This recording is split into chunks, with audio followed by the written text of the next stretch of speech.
Innal hamdalillah nahmaduhu wa nasta'inuhu wa nastaghfiruhu wa natubu ilaihi wa na'udzu billahi min syururi anfusina wa min sayyiati a'malina may yahdihillahu fala mudilla lahu wa may yudlilhu fala hadiyalah. Asyhadu an la ilaha illallah wahdahu la syarika lah wa asyhadu anna Muhammadan abduhu wa rasuluhu la nabiyya ba'dah. Allahumma sallim wa sallim ala sayyidina Muhammadin sallallahu alaihi wasallam wa ala alihi wa sahbihi wa man tabi'ahu bi ihsanin ila yaumiddin. Wa qala Allahu azza wa jalla fil Qur'anil Karim, a'udzu billahi minasyaitonir rajim. Bismillahirrahmanirrahim. Ya ayyuhalladzina amanu taqullaha haqqa tuqatih wa la tamutunna illa wa antum muslimun. Ma'asyiral muslimun, usikum binafsi bitaqwallah faqad fazal muttaqun. Jamaah sidang salat Jumat yang dirahmati Allah Subhanahu wa taala. Ada seorang sahabat Nabi sallallahu alaihi wasallam yang bernama Abu Dzar Al-Ghifari. Suatu ketika bertanya kepada baginda Muhammad sallallahu alaihi wasallam. Pertanyaannya adalah, ya Rasulullah, bangunan apa yang pertama kali Allah turunkan di muka bumi ini, jauh sebelum bumi ini kemudian dihuni oleh bangsa manusia? Karena sesungguhnya bumi ini sebelum Allah turunkan manusia, maka sesungguhnya bumi ini sudah dihuni oleh bangsa jin. Jamaah yang dirahmati Allah Subhanahu wa taala, maka mendengarkan pertanyaan dari Abu Dzar Al-Ghifari ini, maka Nabi sallallahu alaihi wasallam terdiam sambil kemudian menunggu wahyu yang turun dari langit. Maka Allah Subhanahu wa taala turunkan satu ayat dalam Al-Qur'an untuk menjawab pertanyaan sahabat ini. Ayat itu berbunyi, Inna awwala baytin wudi'a lin-nasi lalladzi bi Bakkata mubarakan wa hudan lil-'alamin. Fihi ayatun bayyinatun maqamu Ibrahim wa man dakhalahu kana amina walillahi 'alan nasi hajjul baiti man istata'a ilayhi sabila wa man kafara fa innallaha ghaniyyun 'anil 'alamin. Ayat ini turun untuk menjawab pertanyaan Abu Dzar Al-Ghifari tadi. Maka Nabi sallallahu alaihi wasallam langsung menjawab, bangunan yang pertama kali Allah turunkan di muka bumi ini adalah Ka'bah. Kemudian Abu Dzar Al-Ghifari sahabat ini kemudian bertanya lagi, "Tsumma ayya Rasulullah?" Kemudian apa lagi ya Rasulullah? Maka Nabi sallallahu alaihi wasallam menjawab, "Tsumma Baitul Maqdis." Yaitu Baitul Maqdis yang hari ini berada di Palestina. Kemudian kata Nabi sallallahu alaihi wasallam ketika menjawab pertanyaan yang ketiga, kam bainahuma, Abu Dzar Al-Ghifari bertanya, berapa jarak antara diturunkannya Ka'bah dengan Baitul Maqdis? Maka Nabi sallallahu alaihi wasallam menjawab, arba'ina sanatan, 40 tahun lamanya. Jamaah yang dirahmati Allah Subhanahu wa taala, dari hadis ini kemudian para ulama kemudian memberikan penjelasan. Satu, sesungguhnya tidak ada peradaban di muka bumi ini yang terus akan eksis sampai hari kiamat kecuali peradaban di situ ada ketaatan kepada Allah Subhanahu wa taala. Dan simbol ketaatan itu adalah berbentuk masjid. Maka dari itu kata para ulama, tidak ada orang yang beradab, tidak ada orang yang menjadi hebat kecuali mereka dekat dengan Allah Subhanahu wa taala, dan simbol kedekatan itu adalah masjid. Yang kedua kata para ulama, dari hadis ini dapat kita mengambil satu pelajaran penting, ya. Yang kedua yaitu bahwa dulu Nabi sallallahu alaihi wasallam ketika memberikan jawaban kepada para sahabat tentang permasalahan-permasalahan yang ada di diri-diri mereka para sahabat yang memiliki kesulitan hidup, maka Nabi sallallahu alaihi wasallam memerintahkan kepada para sahabat untuk memperbanyak sujud pada Allah Subhanahu wa taala. Tidak ada permasalahan besar yang dihadapi oleh manusia kalau kemudian dia jauh dengan Allah Subhanahu wa taala, maka kehidupan itu akan terus sulit sampai dia meninggal dunia. Tetapi tidak ada kesulitan manusia kecuali mereka memperbanyak sujud pada Allah. Di saat yang bersamaan, disitulah dibukakan pintu-pintu seluruh keberkahan dalam hidupnya. Ketika kata para ulama, ketika menjelaskan hadis ini, dan ini adalah salah satu jawaban Rasulullah SAW yang sangat mengejutkan seluruh para sahabat yang pada saat itu kemudian berada di sekeliling Nabi SAW.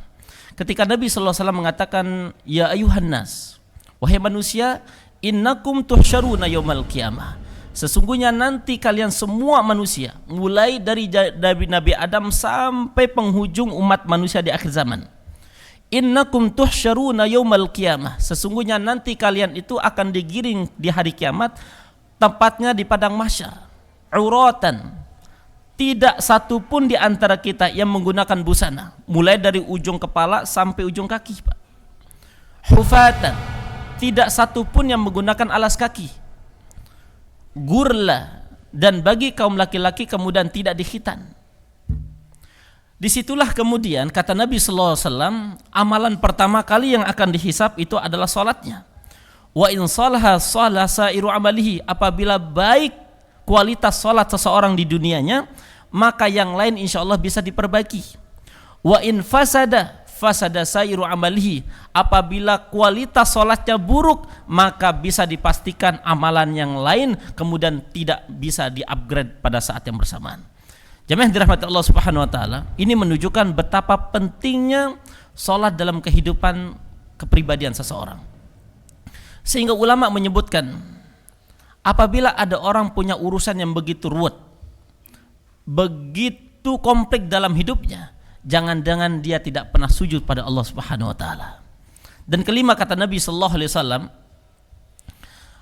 al-ahdu bainar rajuli wal kufri wasyirki tariku shalah. Kata Nabi sallallahu alaihi wasallam, untuk membedakan orang yang beriman kepada Allah dan orang-orang yang pelaku kekufuran dan pelaku kesyirikan, sederhana cara melihatnya ketika mereka sudah tidak menjalankan salatnya.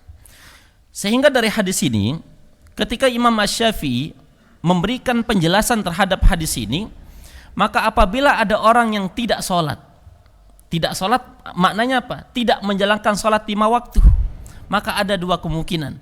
Kemungkinan pertama, apabila orang itu tidak salat 5 waktu, ketika ditanya, kenapa anda tidak salat? Maka dia menjawab, saya malas. Maka dia pada saat yang bersamaan sedang melakukan dosa besar dan tidak bisa dihapus kecuali dia bertobat pada Allah Subhanahu wa taala. Tetapi kemungkinan kedua, kata Imam Syafi'i, kalau orang itu tidak salat 5 waktu, kemudian dia berkata salat itu tidak wajib, maka pada saat yang bersamaan dia sudah keluar dari Islam. Maka kata Imam Syafi'i, orang-orang yang meninggal dalam keadaan demikian, maka 5 hal tidak boleh dilakukan kepada dirinya. Apa itu? 1, ketika dia meninggal dunia tidak boleh dimandikan. 2, ketika dia meninggal dunia tidak boleh dikafani. 3, ketika dia meninggal dunia tidak boleh disolati. 4, ketika dia meninggal dunia tidak boleh dimakamkan di pemakaman kaum muslimin. Dan 5, ketika dia meninggal dunia tidak akan mendapatkan harta waris anak keturunannya. Jemaah dirahmati Allah Subhanahu wa taala, pelajaran terpenting dari hadis Abu Dzar Al-Ghifari tadi adalah bagaimana kemudian kita hari ini memperhatikan salat kita. Jemaah dirahmati Allah Subhanahu wa taala, kenapa kemudian salat itu menjadi tolak ukur seorang yang beriman pada Allah Subhanahu wa taala? Karena seringkali salat itu dijadikan sesuatu yang tidak penting, terutama bagi anak-anak muda. Bagi kita yang merasa sehat hari ini, bagi kita yang merasa masih muda, kadang-kadang sholatnya lalai. Kata Nabi sallallahu alaihi wasallam, ada orang sholat dia tetapi terindikasi sebagai orang munafik. Harta qarnu syayatin, mereka tidak melaksanakan sholat kecuali tanduk setan sudah mulai berdiri.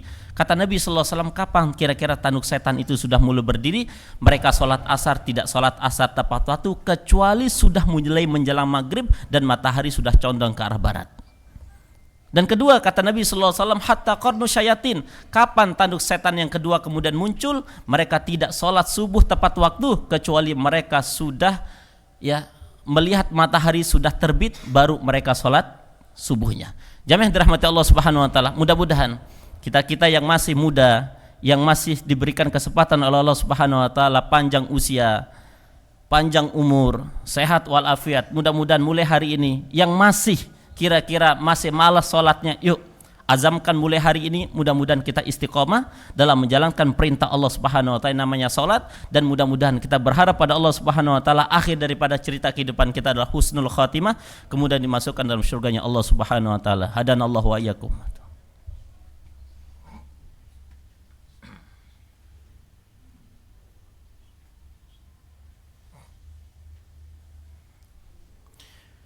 Innal hamdalillah nahmaduhu wa nasta'inuhu wa nastaghfiruhu wa nastahdi wa na'udzu billahi min syururi anfusina wa min sayyiati a'malina may yahdihillahu fala mudhillalah wa may yudlilhu fala hadiyalah. Asyhadu an la ilaha illallah wahdahu la syarikalah wa asyhadu anna Muhammadan abduhu wa rasuluhu la nabiyya ba'da.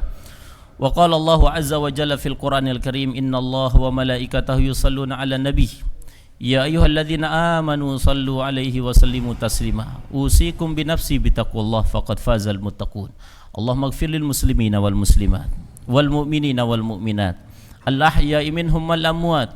Allahumma izzal islam wal muslimin, Allahumma izzal islam wal muslimin, Allahumma ansur ikhwanal muslimina wal mujahidina fi Gaza, Allahumma ansur ikhwanal muslimina wal mujahidina fi Rafah, Allahumma ansur ikhwanal mujahidina wal muslimina fi Palestin, Allahumma ansurhum nasran aziza, Allahumma alaikal yahud alladhina qutilu atfalal muslimin wa nisa'al muslimina fi Palestin, Allahumma ansurhum nasran aziza, Allahumma la tada' lana dhanban illa ghafartah, wala hamman illa farajtah, wala daynan illa qadaitah, wala maridan illa syafaitah, wala hajatan min hawaij dunya wal akhirati illa qadaitaha wa yassartaha ya arhamar rahimin. Rabbana atina fid dunya hasanah wa fil akhirati hasanah wa qina adzaban nar. Walhamdulillahi rabbil alamin. Aqimis shalah ya ibadallah.